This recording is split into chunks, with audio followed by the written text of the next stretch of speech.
Herkese merhabalar, ben Huri. Huri Metek Mutfak'ta mutfağıma hoş geldiniz. Sizlere harika bir lokumlu kurabiye tarifi hazırlıyorum.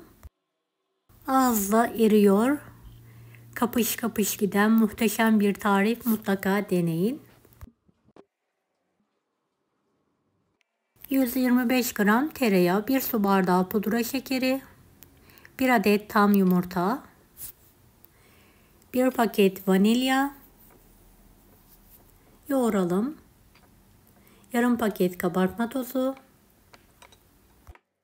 2 su bardağı dolusu nişasta,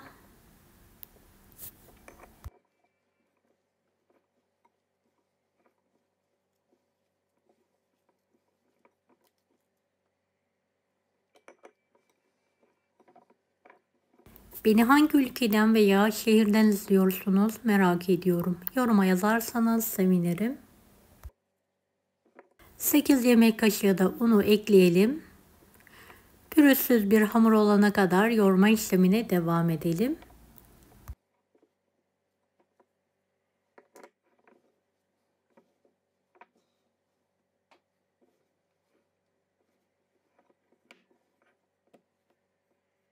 Evet, hamuru toparladıktan sonra tezgah üzerine alıyorum ve yoğurma işlemine devam ediyorum.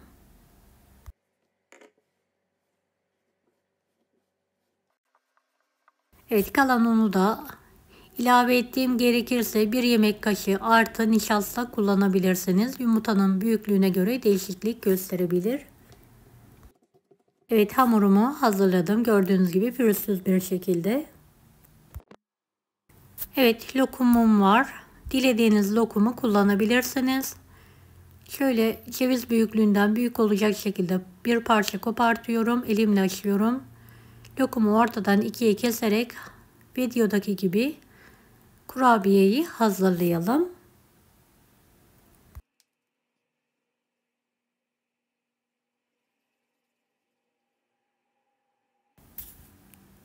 Evet, diğer kurabiyemi de aynı şekilde hazırlamaya devam ediyorum.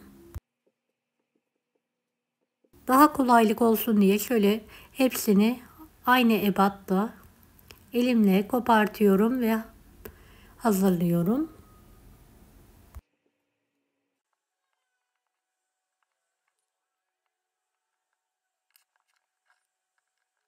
Lokumları da ortadan ikiye kesiyorum.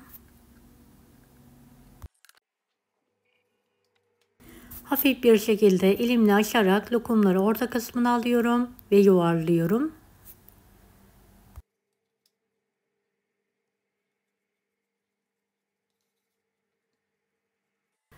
Bu kurabiye benim yıllardır yaptığım kurabiye, tam ölçülüdür. Her yiyen tadına bayılıyor. Mutlaka deneyin.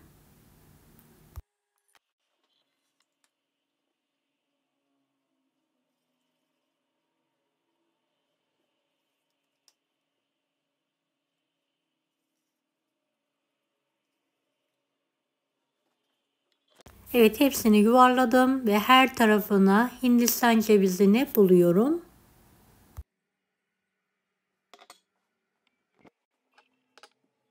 Evet, Hindistan cevizini bulayarak fırın tepsisine yerleştirelim.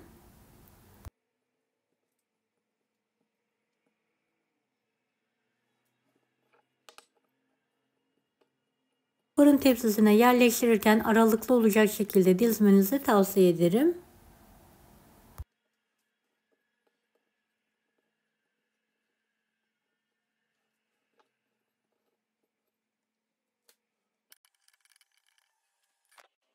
Son kurabiyemi de hızlı bir şekilde hazırlıyorum.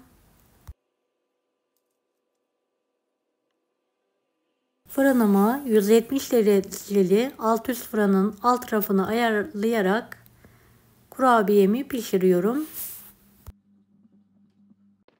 Fırından çıkartarak kendi halinde soğumaya bırakıyorum. Evet, gördüğünüz gibi renginde hiçbir değişiklik yok. Bembeyaz kaldı.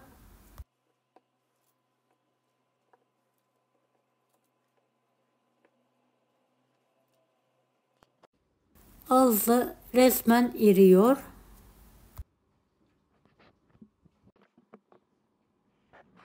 Çayın kahvenin yanına kolaylıkla hemen hazırlayabilirsiniz.